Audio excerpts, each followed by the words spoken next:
Moshi Moshi. Hello. I'm Zeb Ramsbotham. And I'm Annie Ramsbotham. And we're the Rambling Ramsbothams. Our journey might be rambling, but we hope this podcast isn't. Whew.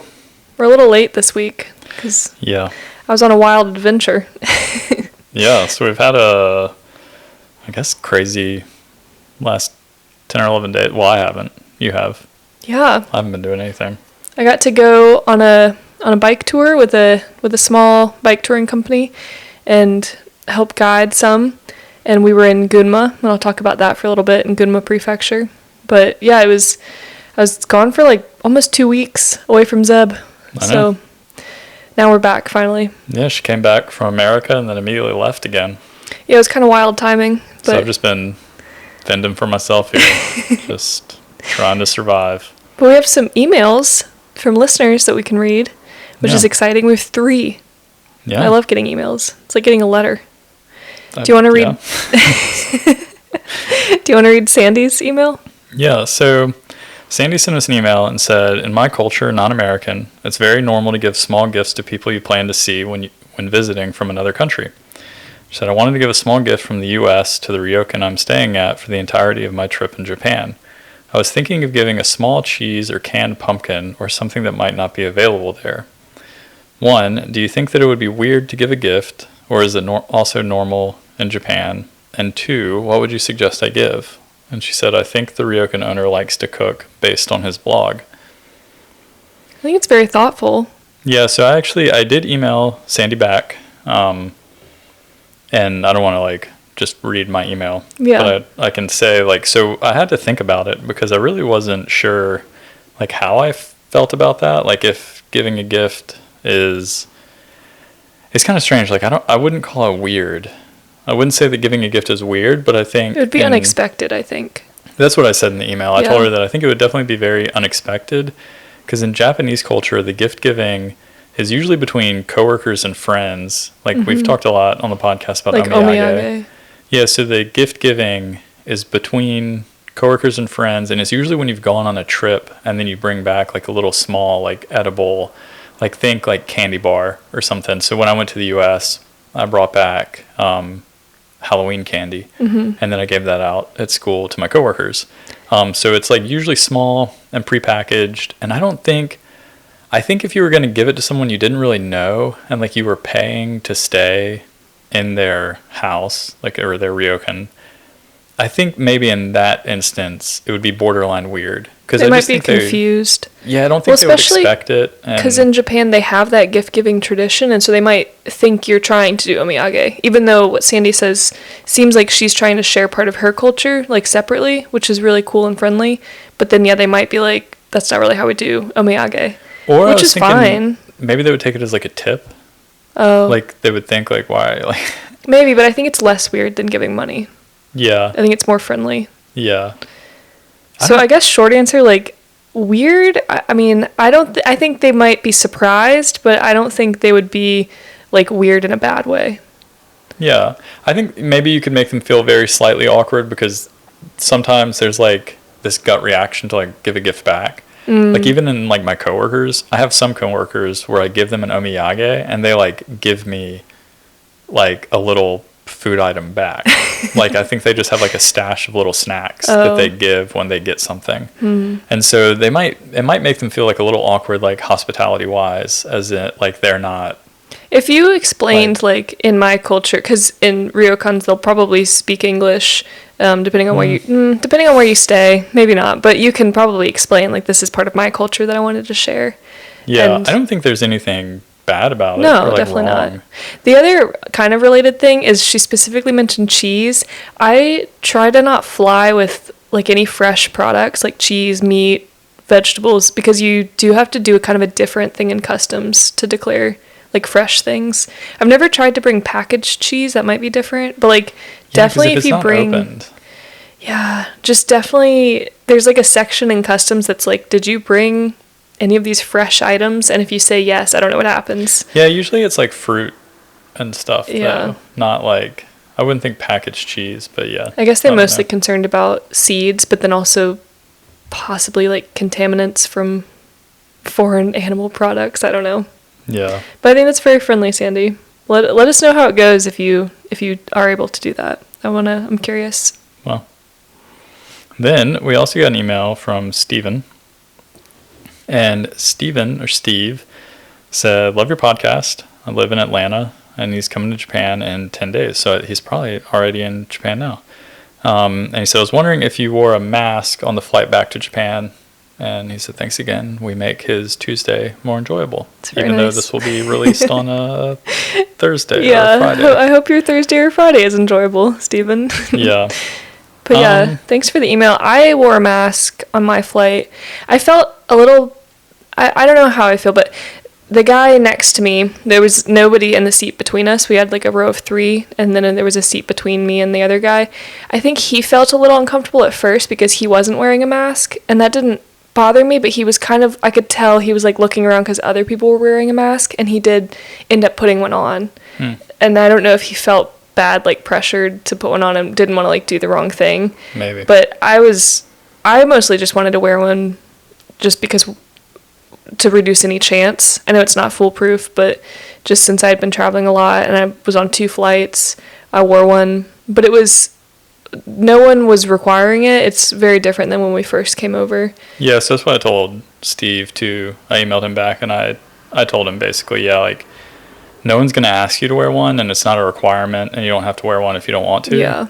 And in Japan now, because they downgraded COVID, and now COVID is on the same thing as like seasonal flu, there's no like mask mandate in Japan or anything anymore. So it's there's no optional. requirement to do it. On my flight within America, no one wore masks, and then on my flight to Japan, maybe a third of the flight was wearing masks. Yeah, maybe because a lot of people still think like Japan's being pretty strict. Yeah, I wore one too just because. So, and this is what I told Steve also, is that right now Japan's been in the midst of their like 9th wave of COVID or whatever they're calling it. I don't even know how many waves you can. I mean, there's so many waves, but they just keep numbering them, I guess. Yeah, like it'll just keep going up like every year. Yeah, well. But it's like flu season, which coincidentally Tokyo is also experiencing their earliest flu season ever. So they're in the middle of like a COVID wave and also an abnormally early flu season. So a lot of people in Japan right now are getting the flu and also getting COVID. So, like, if it's a health concern for you and you're, like, worried about it, then, yeah, like, you might want to wear a mask on the airplane. And I would still, like, I definitely, after traveling, I wore a mask a lot just because I'd been in Tokyo and on the airplane. I didn't want to, like, get in trouble for getting my coworkers sick or something like that. So I wore a mask a lot the first couple of weeks I was back. And I always carry one with me because I still do sometimes think, like, oh, if the bus is really crowded or the train's really crowded, maybe I should put one on because I just don't like being sick. Yeah. And so sometimes I'll see someone like sneezing or coughing or something, and I'm like, ooh. Yeah, it doesn't have to be COVID. I just don't want to be sick. Yeah, I don't want the flu. I don't want COVID. I don't want a cold. Like, I don't want to get sick. So, yeah, you don't necessarily, it's not a requirement to wear a mask. So he actually emailed, again, in response to your email saying basically that. He said, thanks for the info. I think I will wear a mask on the flight and the train stations around the crowds of people. I like the YouTube videos of your cycling trips, which you can see those at Anywhere and Everywhere on YouTube. Yeah, he says he's hoping to rent some bikes during the trip to do some casual sightseeing riding. The honest opinion of your experience in Japan is refreshing compared to some of the other YouTubers. Thanks again. P.S. Annie, think about cycling scenes in watercolor. Because I guess he knows that I paint watercolor also, which is very friendly. Thank you, Stephen. And I have thought about painting some cycling scenes, but I have to say I enjoy painting like more whimsical, like fake little animal scenes than I do realistic scenes. I wish I was better at true realism, but yeah, if you're interested, there's an artist I actually really like. His name's Yuji Yamada, and he does watercolor and oil, but he specifically does cycling scenery. Yeah, and a lot of times it's cycling scenery in Japan. So it's like all the things, all the niche cycling things scenery we in like. Japan, but he also does a lot in Europe. He does, he travels in Europe a lot, and that's how I knew him. He did a lot of paintings. Can you say his name again? Yuji Yamada. He did a lot of paintings for, there's a magazine that's connected to Roller, if anyone out there reads Roller. There's a magazine connected to them, but it's the Spanish version, kind of Rouleur. And Yuji did a bunch of paintings for, and I can't remember, that's not Voltaire, but that's like a band. But in my head, I'm thinking that maybe it's Voltaire. I can't remember. But yeah, there's a Spanish magazine that Yuji did a bunch of paintings for, and then he does like a lot of acrylic stuff, but he also Volata is their Spanish version. Volata. Oh, yeah. So he did an edition for them, and he painted a cover, I think, for the magazine. And yeah, but you should check out his watercolor because they're really cool. Yeah, he does a lot of cool stuff. So finally, Elijah, we've heard from him before. He's also a jet, the same program that Zeb's on. He's the one that asked about some recommendations in Matsumoto.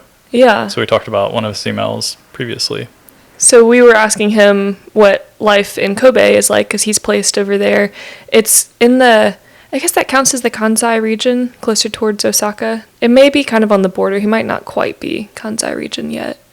But either way, he's kind of in the western side of this Honshu island.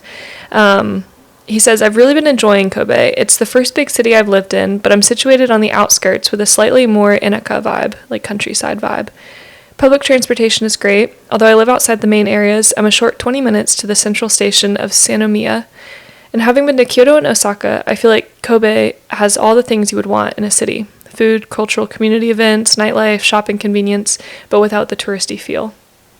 I've also been enjoying the close proximity to nature, as well as getting to the city center in 20 minutes. I can be at a hiking trail in maybe 30 minutes. The city limits of Kobe include a lot beyond the main part of the city. Just this past weekend, some other jets and I rented bikes and rode a little greenway that took us by a reservoir and through a little town with a bunch of rice fields, all in Kobe. So as far as jet goes, Kobe is a pretty cool placement. Kobe has a little over 200 ALTs, if I remember correctly, and I came in this summer in a group of about 40.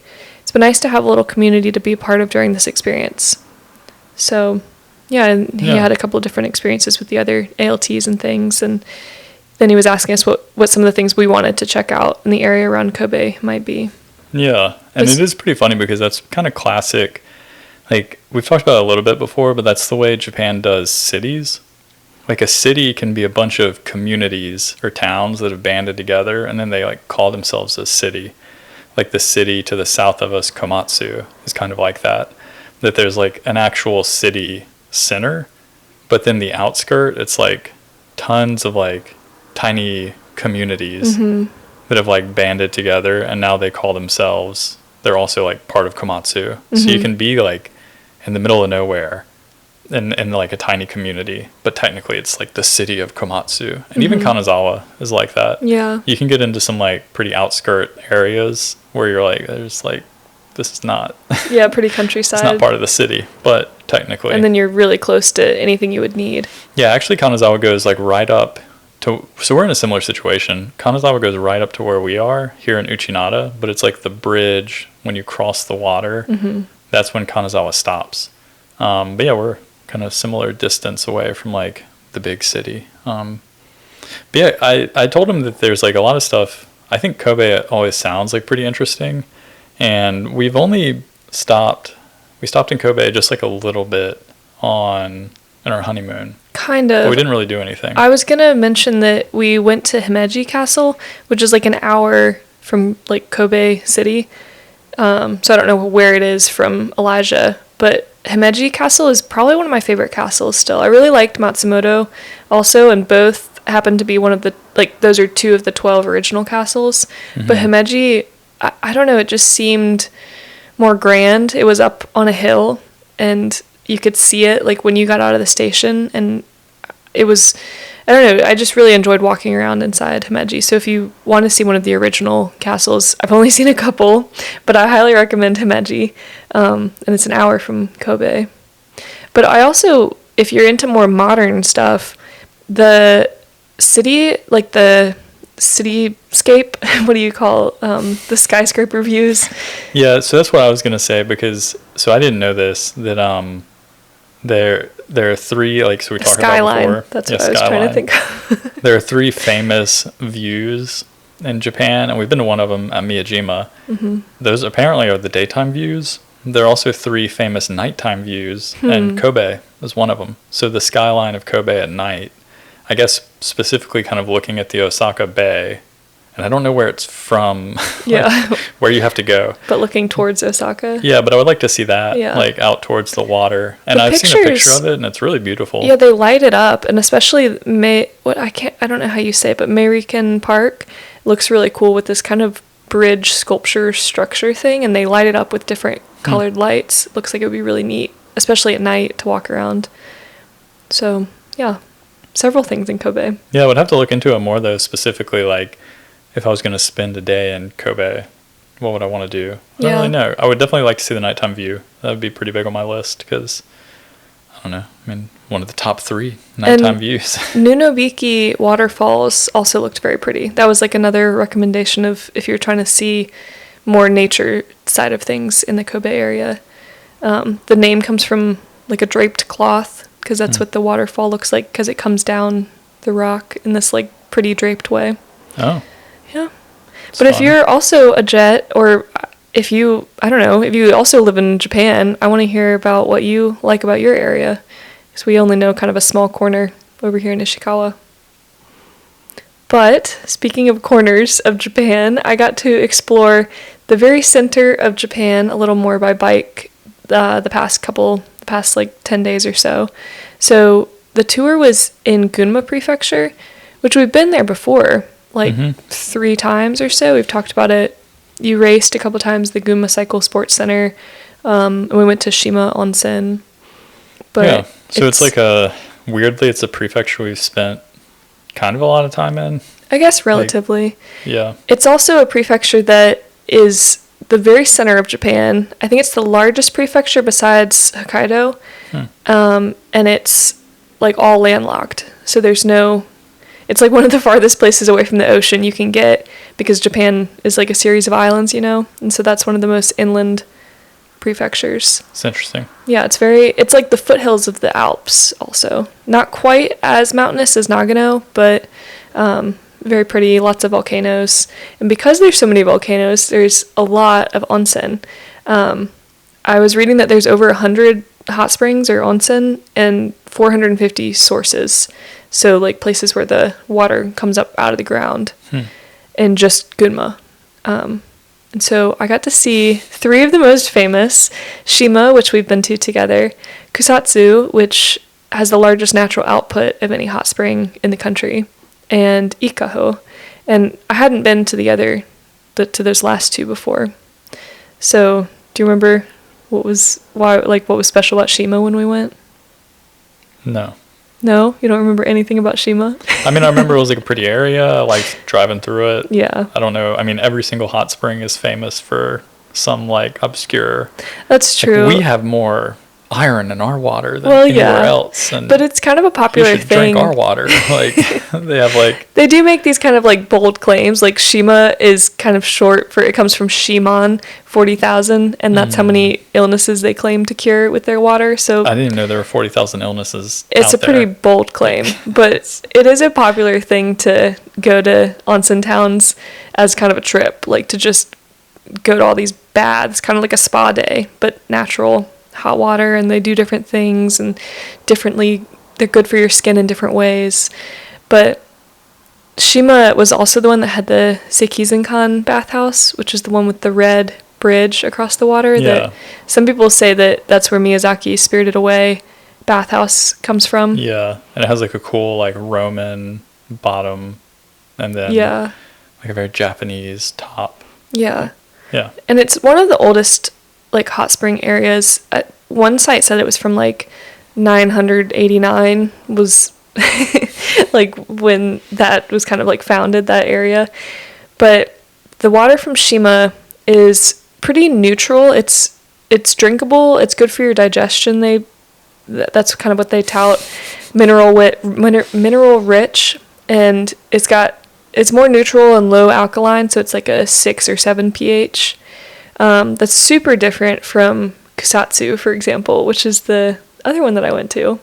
So that's the one that's, I know, that's the one that's the largest output. And if you look up pictures of Kusatsu, or you might be picturing this right now if you've heard of it before, but it's got this famous open water area in the center of the town.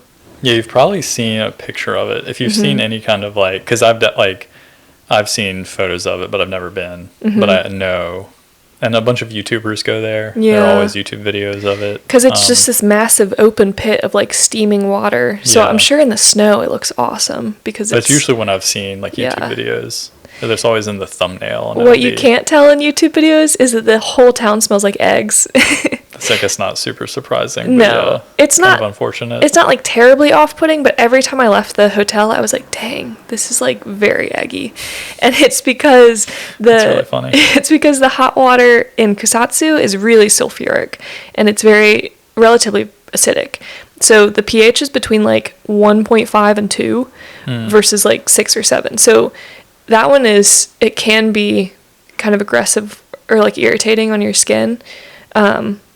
You're not supposed to drink Kusatsu's water. You can drink other water. Yeah. Mess you up. I don't know if this is true. Is bleach basic or acidic? Gosh. Oops. Yeah, we failed all our... Sorry, I'm really bad at science, but... I'll look that up in a second. I'm afraid to say either way, because then I'm going to sound dumb. But either way, it's really acidic, so much so that someone told me if you put a 1 yen coin into it, it'll dissolve in 10 minutes. Which, you told me that, and I don't disbelieve that, but at the same time, I feel like if that's true, you shouldn't be getting in that water. I feel like certainly they mean the water in the center of the town that no one gets in. But I'm sure the bathhouse water is diluted. I wanted to verify this before I said it, but bleach is basic. It's like on the... Like, that's what I was thinking too. It's like pH 13. Okay. I was afraid to say the opposite one, but anyway. So that one is the opposite of bleach, but it did have a thing on one of the fountains that it has natural cleaning properties because it's acidic. I don't know. It could be like the 40,000 illness curing water where... I feel really bad because I find all this interesting, and I think maybe I think in general I'm a jaded person. Like I'm not super, I don't know, but I feel like I've gotten overly saturated with Japan's like unique and special like this is things. The best thing. Yeah, and kind of like what we were talking about with the sushi. Like for me, I guess my palate is kind of very plain, very basic. And so I feel like when people tell me these super exciting things about onsen and about how like this is the most unique, like this one is, for me it's like, okay, it's hot water and I really like it. It's a fantastic experience. I think everyone that comes to Japan should go to, if you can, an onsen ryokan, because it is such a cool experience. But for me, I get bogged down in all these details when it's like, it's a hot water bath. Like, I do agree to some extent. Like, when you get in, it's hot water and it feels good. I mean, it's kind of soft on your skin. But apart from that, I can't really tell the difference between certain waters that I get in. Like, I might like the outdoor bath more than the indoor bath, but I can't tell if that's just because I like being outside in a hot water. Yeah, or if it's I would because agree with that, because I think, I definitely, if you can do an outdoor bath, the sulfur does, like very sulfuric water does help my dry skin though. So, I don't know.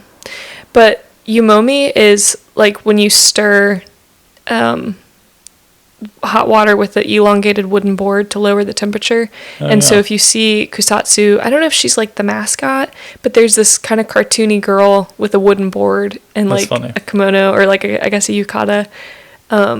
And she's stirring the water. And that's because if you can cool the water by stirring it, then you don't have to dilute it by adding like non-hot spring cold water. So it can still be the same like richness of minerals, but cooler temperature. So the last hot spring that I wanted to tell you about was Ikaho. And that one I had never heard of. Had you heard of that one? No. So that one's also in Gunma. Also very well regarded. But the difference with that one is that it's a very iron-rich water. Oh. And this town did not smell, but you could see the difference. Like, it was murky water. It was kind of brownish. Yeah, you were saying that reminded me of the, like, secret onsen that we stayed at. They were similar. Like, their water was murky. Yeah. I don't know if you remember that. It almost was like... I do because it looked dirty. It was like, ooh. I remember it because at the check-in, they said, oh, you can drink some of this water. And then they had some on the table. And so I poured a cup, and people were in the room with me, And I like poured this cup and went to drink it. And as I was drinking it, I noticed in the glass it was like brackish water. And I was like, oh my gosh, like I can't spit it out in front of these people. But like, what if I just took a tap of like dirty foot bath water or something, and then these people are like watching me drink it? It was the correct water. I just was so shocked that it was so like not clear. I mean, it was natural water, but just all those minerals. Yeah. Good for you. So Ikaho has the iron water, and they also have these famous stone steps in the town. It seems like a smaller town than Kusatsu, but you can walk up all these steps, and there's 365 steps, and at the very top there's a shrine and like a really cool view of the mountains. So that's cool. Yeah, I really liked walking around Ikaho in the like early morning before a lot of people were out. It was really peaceful. Yeah, this is a small aside, but you know, I've had to paddle the hot water before.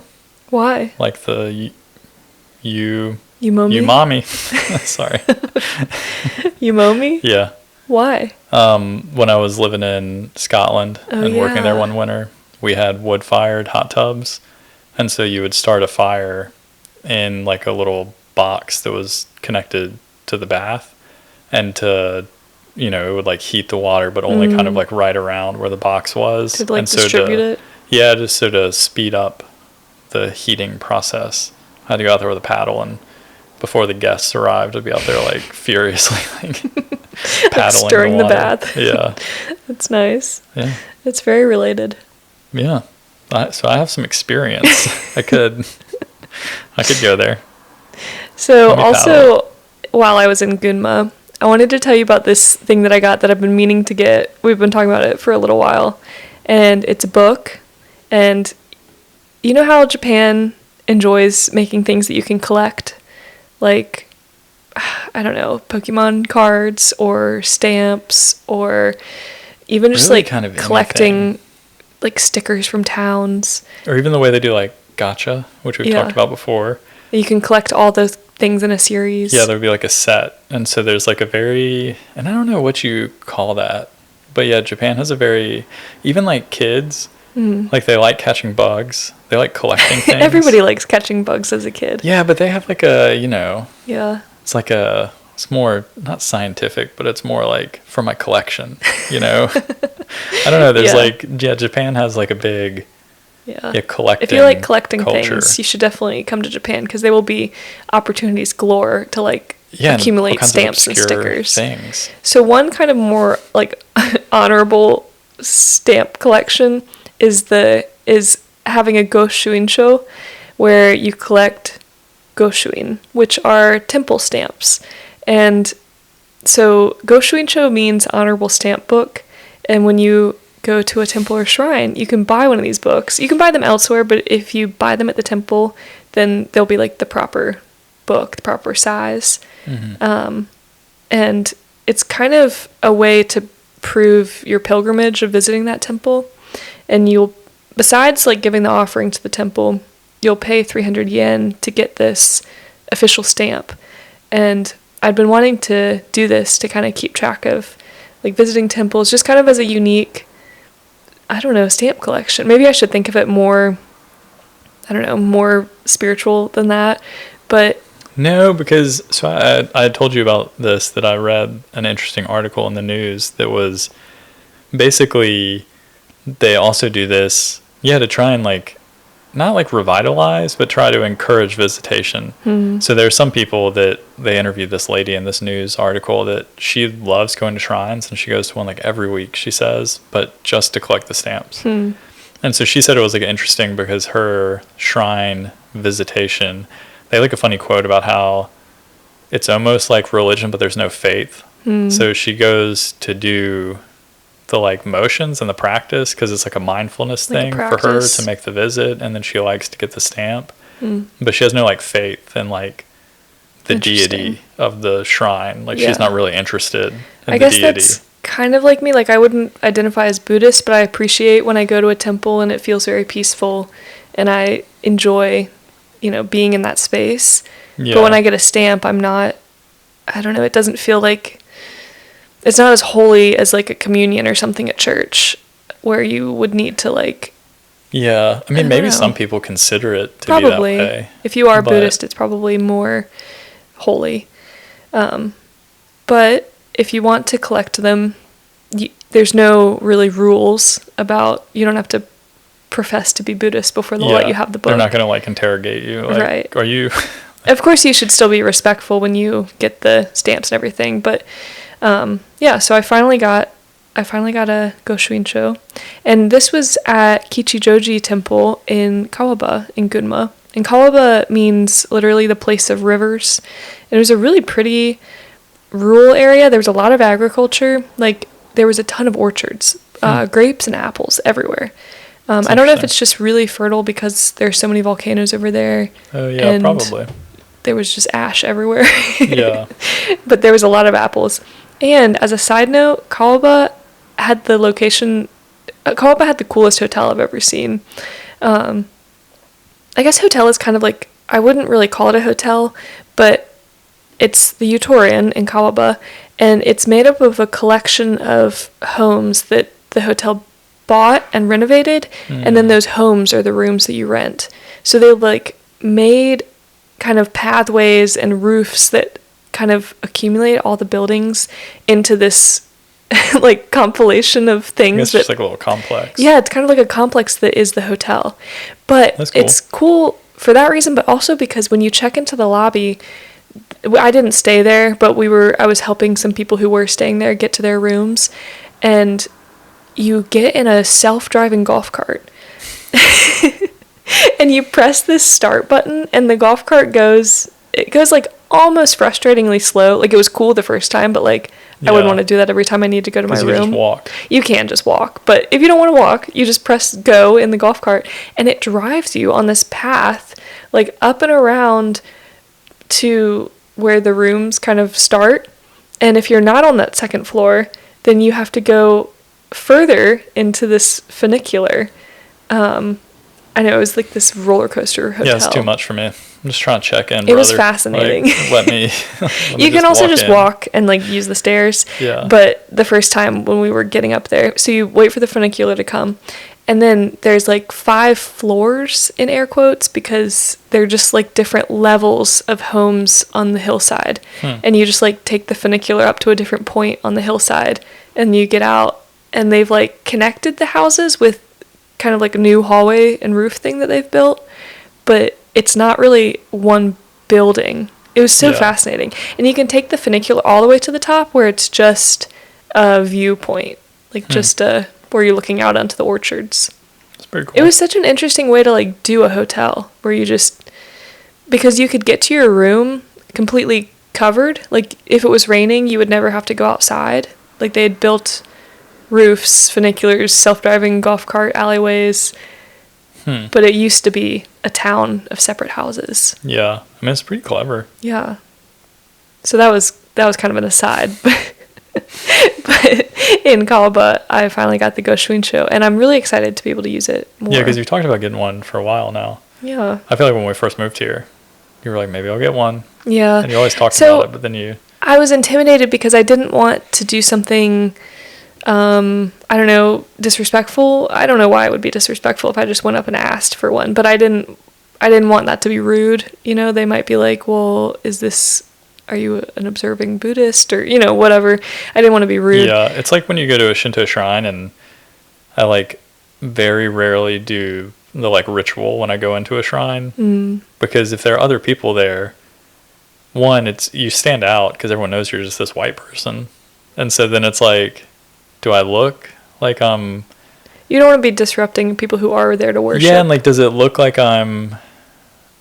Yeah, I don't know. Like just making it like a spectacle? Yeah, because I'm like trying to do the same thing, like the whole like washing your hands and the clapping, like... I'm sure that if you're doing it... I really don't think... Yeah, I don't think anyone cares. No, I'm sure that if you're doing it like with respect, then they would just see it as like, oh, they're... Yeah, I don't think it's an issue. Just mentally, I'm always a little intimidated. Feel like a poser. Yeah, because I don't really like 100% I kind of know what you're supposed to do, but I always have to like think about it a lot. And so then I think about it too much. And then I'm like, oh, everyone else can tell that I'm like thinking about it too much. We just overthink things. But one of the people that I was at the temple with was Buddhist. And I asked him if it was okay to get a book. And he was like, oh, yes, please. Like anyone should get one. And he was like excited that he said something about like if you go to a temple and you're moved by it, then that excites. Like, then I'm excited because that means that, like, your soul has been touched or something. And touched by Buddha. Well, he was just excited that something that was so special to him could be seen in a special way by other people. Yeah, that's kind of what that news article I read was talking about, too. That basically visitation to shrines and temples, especially the ones in the countryside, have been decreasing.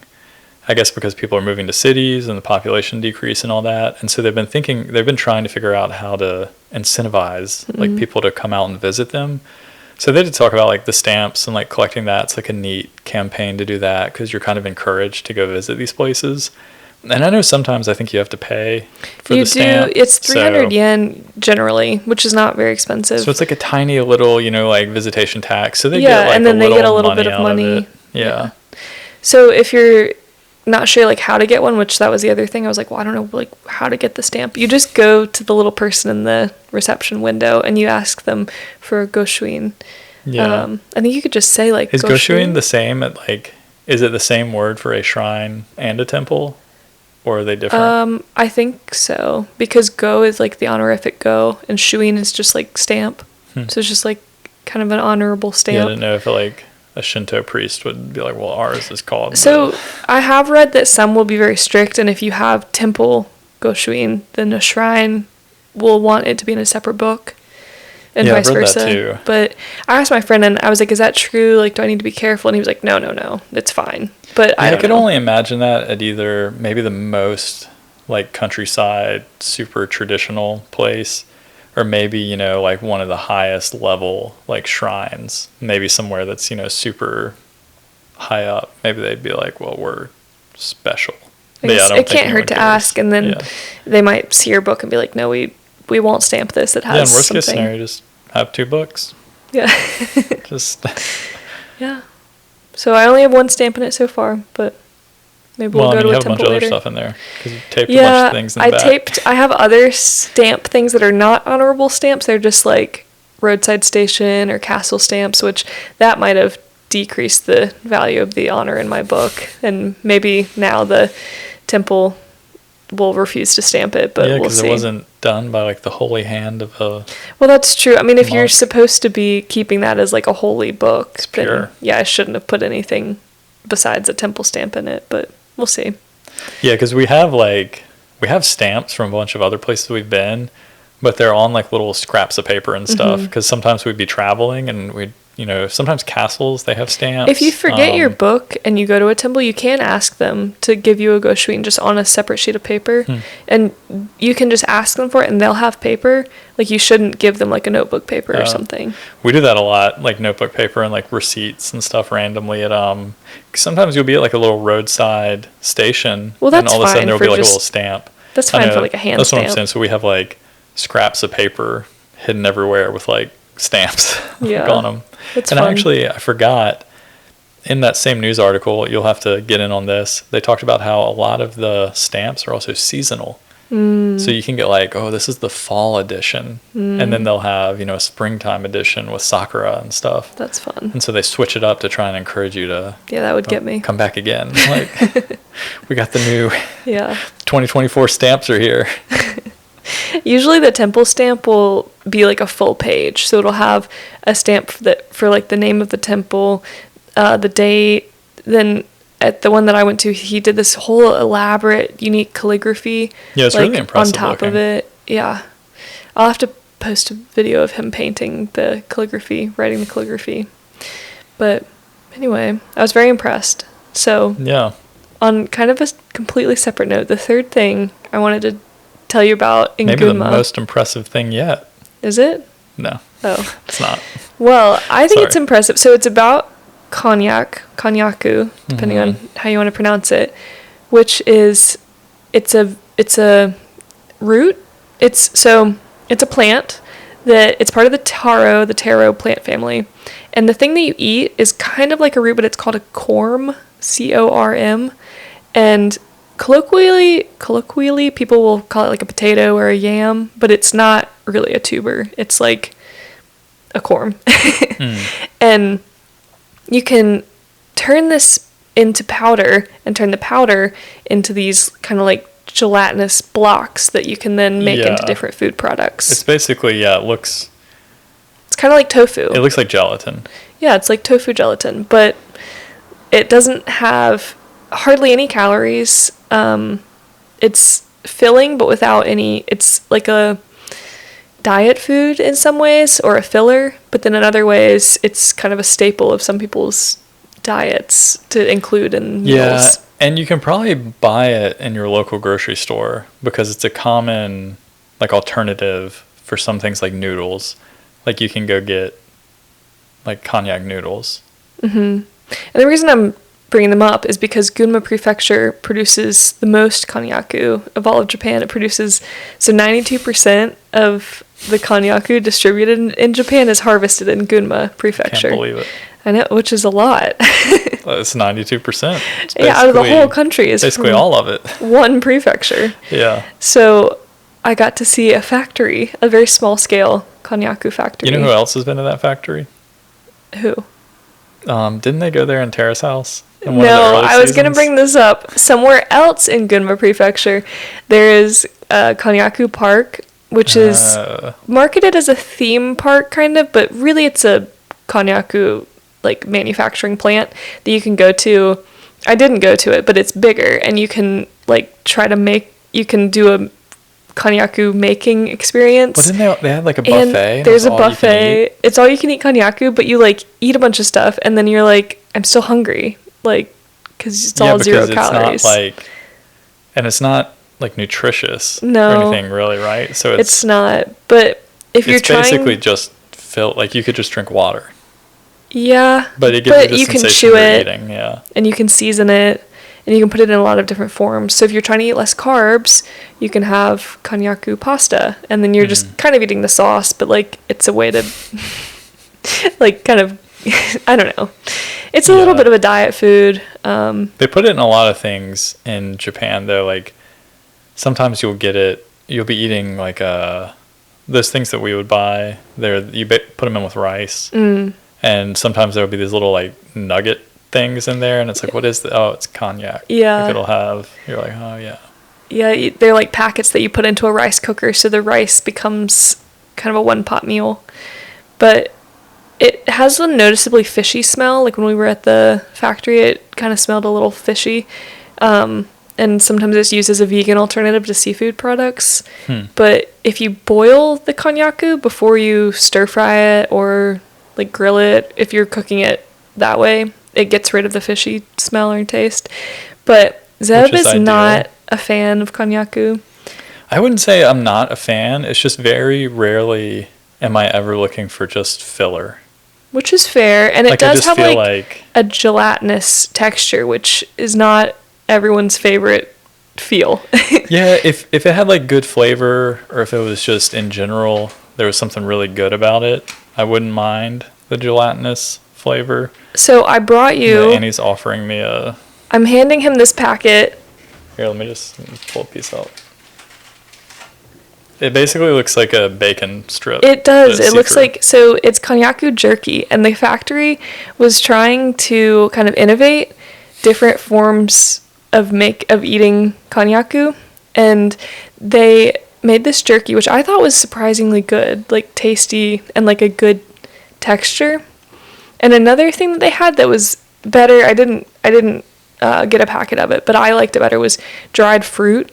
It was like instead of fruit, it was like you said, dried mango. It was like dried cranberries and stuff, but it was konnyaku, and it tasted like fruit. And yeah, I mean, this is like... What do you think about that one? I think it's good. Is it better than other konnyaku you've had? Yeah, but I mean, it's just all about the seasoning. That's well, yeah, but I guess it's like a low-calorie snack. Has like a like if you buy something like popcorn or something, they have it here sometimes, and it's like steak flavored. This is basically like steak flavor seasoning, is kind of what it tastes like. Which I think is tasty. I think it's good. It's like black pepper and salt.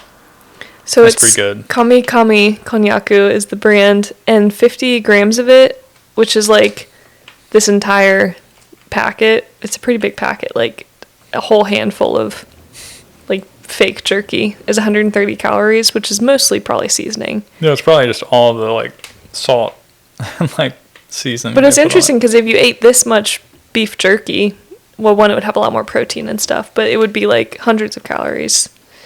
So I thought it was fascinating though, the different kinds of forms that they were able to make that one like root turn into, because they had this, when we went into the factory, they had all these people that were working on foods, and they basically like pick a form for the day, and then everyone makes that. And so they were working on like little Jello cubes, which is not super interesting, but it was a pretty basic form.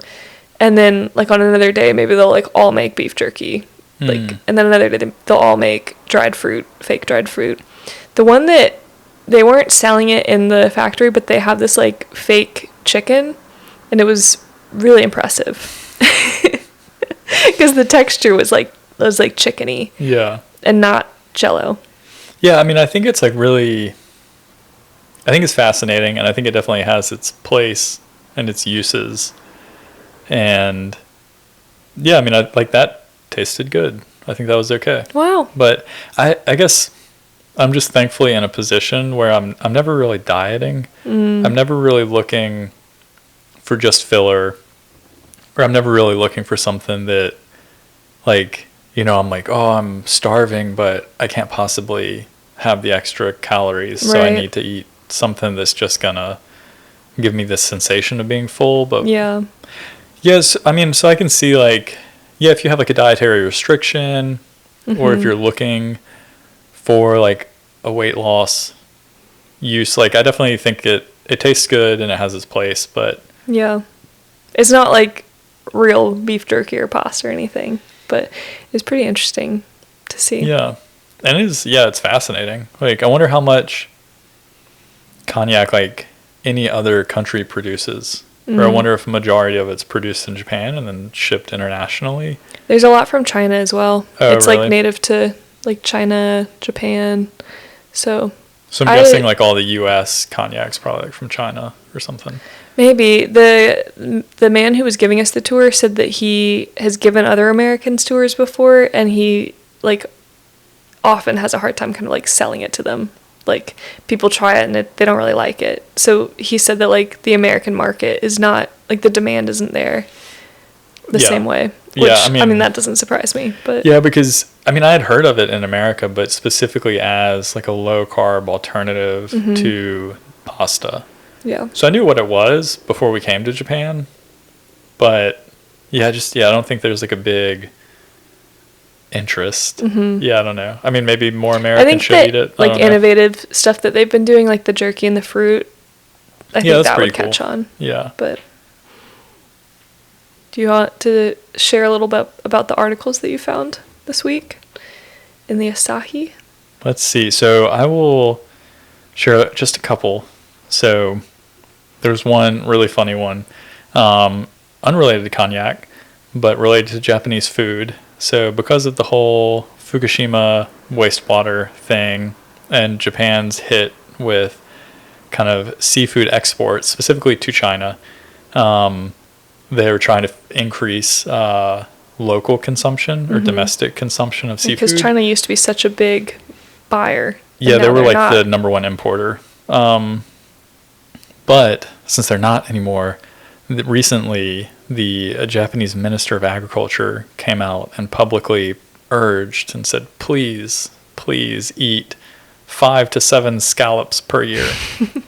Because that's such a specific number and like specific fish. Well, he did or some shellfish. Like, you know, mathematical breakdown where they saw, well, we used to, like the most bang for your buck. No, it's like we used to export X amount of scallops to China, but because they're not buying them anymore, we're seeing such a huge deficit in exports, so we have a surplus here in Japan. But if each Japanese citizen would please eat 5 to 7 scallops, they would eat up the surplus. Oh, interesting. Well, I've been doing my civic duty because I had 3 scallops last week in a little seafood curry dish. Well, if you get 2 more. Yeah, I'm almost at my annual quota. That's fantastic.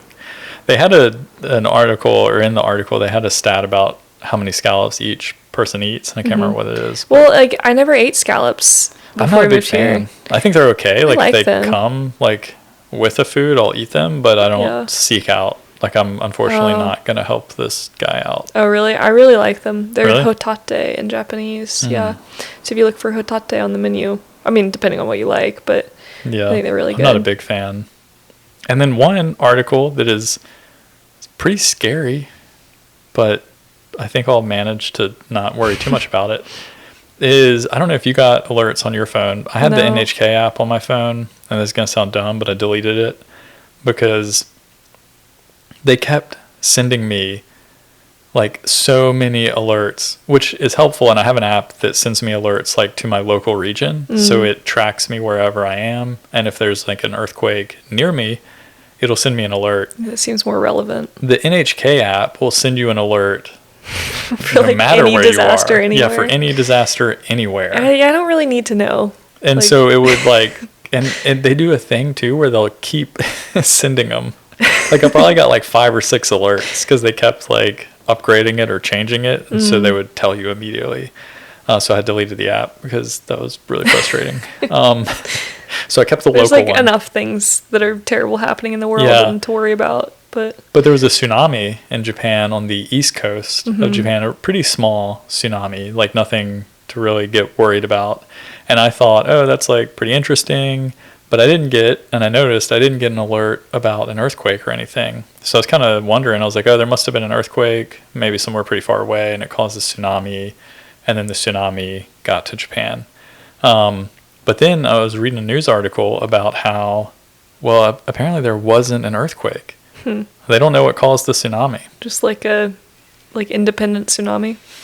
Yeah, they're not sure. So it said that they don't know what caused it, but they think it could have been like an underwater volcano erupting, or it could have been an underwater landslide. It's kind of wild. Or it could have been like an earthquake somewhere that was so far away that they couldn't really detect it. But yeah, so there were like a lot of like things about how the scientists are trying to figure out kind of what caused this little tsunami. Mystery tsunami. Yeah, which is kind of scary. It is scary. It shows you like how scary the ocean is. Yeah. Because we don't know what's going on out there. No. Like all of a sudden they detected, because I guess they have the buoys that detect, so they knew that there was a tsunami, but then they couldn't figure out where it came from.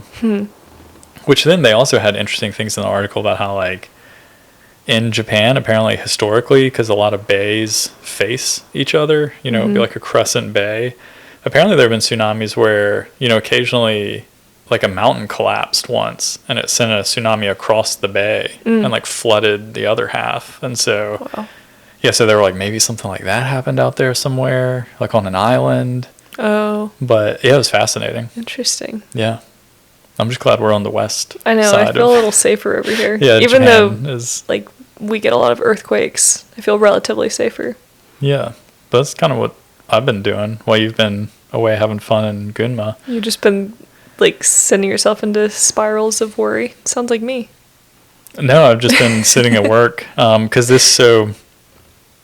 if you might know this about the Japanese education system, it's a pretty fascinating thing, and I'm not a true educator, so I don't really have any place to say what's right or wrong. But it seems like my students are constantly taking exams. Like every couple of months, there's an exam of some type.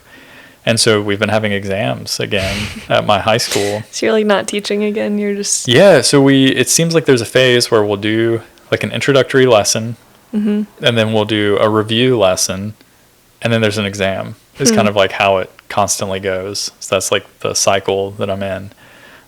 So like right when I got back from America, we were doing new stuff. And then like a week and a half ago, we started reviews. And then their exams it's like 6 days. That's a long time. Yeah, it's like blocked off, and I don't teach or anything, so I still have to go to work. But I hang out in the teacher's room So I've been reading a lot of news. So I was reading about this mystery tsunami. Wow. Yeah. Well, maybe we'll go have some scallops for dinner. No thanks. You can have all mine. I'm just not a big fan. That's fine. I get it. Yeah, well. Your word of the week? I do. What's your word? It's on my phone. 1 second. My word is kanso. Kanso? Yeah, which it has a bunch of different definitions, but one of the definitions of kanso can be drying or arid. And it's because it's finally not super humid in Japan. We finally have some dry weather. Thank goodness. Like even to dry our laundry now, we can just open our windows and let the breeze in. We don't have to use our dehumidifier. We finally have some dry air. It's the best season. Yeah, fall is really nice. So yeah, kanso, which can mean insipid. I don't even know what that word is in English. I think it's kind of like a personality, kind of like an emotional like response kind of thing. But Very it's dry like personality. I guess, and like it could mean so many different things. But it can also mean arid, drying, or dehydrated. Well, my word is shupatsu. Shupatsu. There's a little tsu in there, so you have to give the pause. But shupatsu means departure. And so I learned it this... Are you going somewhere? No, but I learned it this week when we were going to different...